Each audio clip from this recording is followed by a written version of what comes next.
আবারও দুয়ারে সরকার। রাজ্যে ফের শুরু হচ্ছে দুয়ারে সরকার কর্মসূচি। মুখ্যমন্ত্রী মমতা বন্দ্যোপাধ্যায় নিজে তা ঘোষণা করেছেন। 22শে জানুয়ারি আলিপুরদুয়ার প্যারেড গ্রাউন্ডের প্রশাসনিক পর্যালোচনা বৈঠক হয়। সেখান থেকেই তিনি দুয়ারে সরকার কর্মসূচি আবার হবে বলে জানান। 24শে জানুয়ারি থেকে 1 ফেব্রুয়ারি পর্যন্ত চলবে এই কর্মসূচি।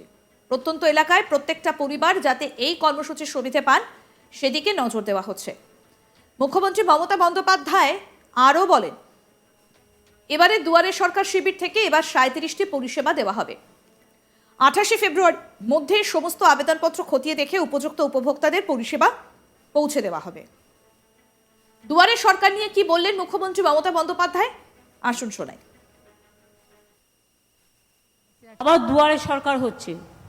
এবারে দুয়ারে সরকারে 37টা সাবজেক্ট রাখা হয়েছে। 24 তারিখ থেকে জানুয়ারি মাসের 1 ফেব্রুয়ারি পর্যন্ত দুয়ারে সরকার হবে এবং যেগুলো আমরা করতে পারবো সেগুলো আমরা 28শে ফেব্রুয়ারির মধ্যে করে দেব, ডিসবার্স করে দেব। আর যেগুলো পেন্ডিং থাকবে সেগুলো পরে হবে। তার মানে সেগুলো এই প্রজেক্টের মধ্যে নেই। আলিপুরদুয়ারে আপনারা জানেন 40% জমি হচ্ছে ফরেস্ট ল্যান্ড,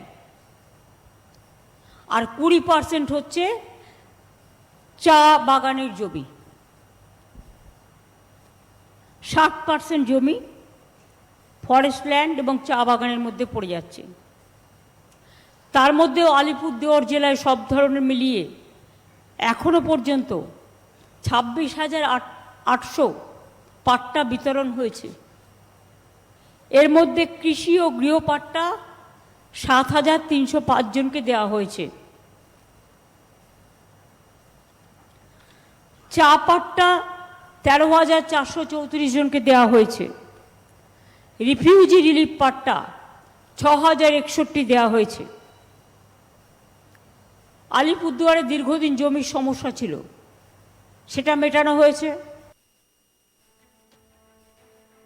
পাশাপাশি তিনি বলেন, আদিবাসীদের জমির হস্তান্তরের ব্যাপারে কোনো রকম কোনো বেনিয়ম মানব না বলে জানান মমতা ব্যানার্জি। পাশাপাশি চা শিল্পের নানা দিকের কথাও তিনি বলেছেন। কি বললেন এই বিষয়ে সেটাও শোনাবো। আদিবাসীদের জমি হস্তান্তরের ব্যাপারে কোনো রকম কোনো বেনিয়মি কাজ আমি কিন্তু মানব না। আদিবাসীদের জমি আদিবাসীদের অধিকার, এটা মাথায় রাখতে হবে। এর জন্য সরকার আইন করেছে। সেই আইনের যেন হেরফের না হয়। যদি হেরফের হয় তাহলে কিন্তু it's a criminal offence. Alipurduar জেলায় 61টি চা বাগান আছে। চা শ্রমিকদের মজুরি বাড়িয়ে 250 টাকা করা হয়েছে। বিনামূল্যে রেশন, জল, বিদ্যুৎ, চিকিৎসার ব্যবস্থা করা হয়েছে। চা সুন্দরীর যারা বাড়ি পাচ্ছিলেন, এখন আমরা অন্য নিয়ম করেছি। যা বাড়ি হয়ে গেছে, এবার আমরা তাকে পাট্টা দিচ্ছি চা বাগানে, এবং তাকে বাড়ি করার টাকাও দিচ্ছি তার সাথে, মানে ডাবল পাচ্ছে। এতে চা বাগানের মজদুররা খুশি হবে বলে আমি মনে করি। আলিপুরদুয়ারে 22টা ক্রেশ তৈরি করা হয়েছে, যারা চা বাগানে মায়েরা কাজ করে বাচ্চাদের রাখার জন্য। টি বোর্ডের গত জুলাই মাসের এক নির্দেশে চা তোলার সময়সীমা 23 দিন এগিয়ে 30শে নভেম্বর করা হয়েছিল, করার নির্দেশ দেওয়া হয়। শ্রম দপ্তরের লিখিত অনুরোধ সত্ত্বেও সময় বাড়ানো হয়নি। এতে বাংলার 7-8% চায়ের ক্ষতি হয়েছে। কেন হয়নি এটা আমি শেষকে বলবো ইনভেস্টিগেশন করে দেখতে। Who is responsible for this, and law must act.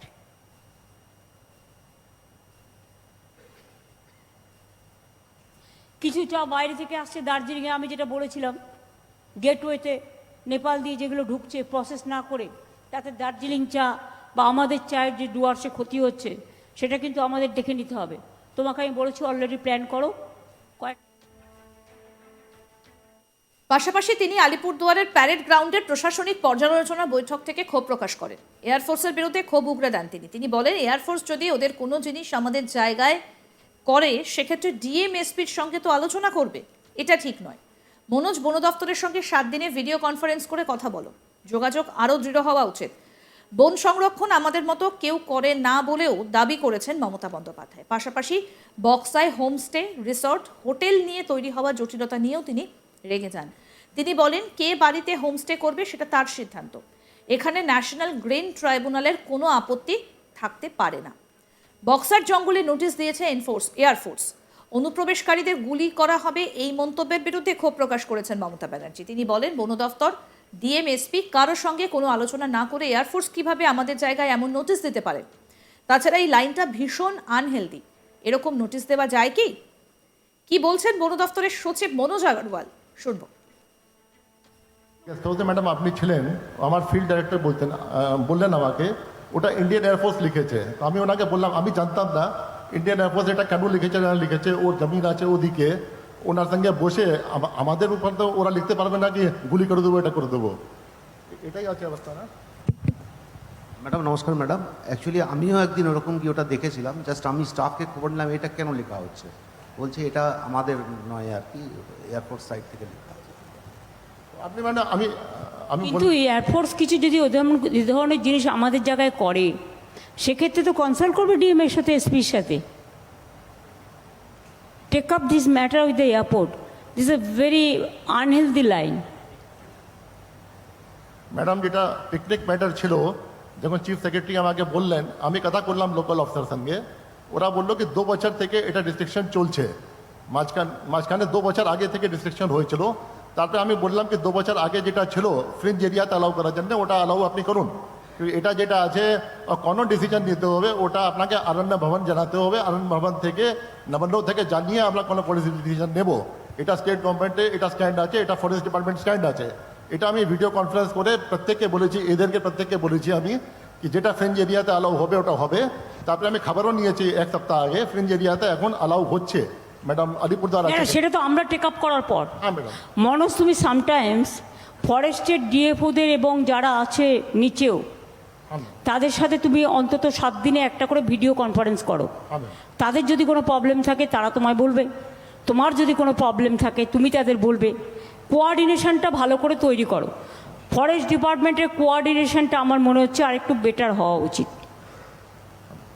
Third জিনিস ম্যাম, হোমস্টে যেটা ছিল ম্যাম 2017-তে এনজিটি অর্ডার কিছু হয়েছিল, যার মধ্যে এনজিটি পরে এখান থেকে শোনো, সারাক্ষণ তোমরা আমাকে এনজিটি দেখাবে না তো।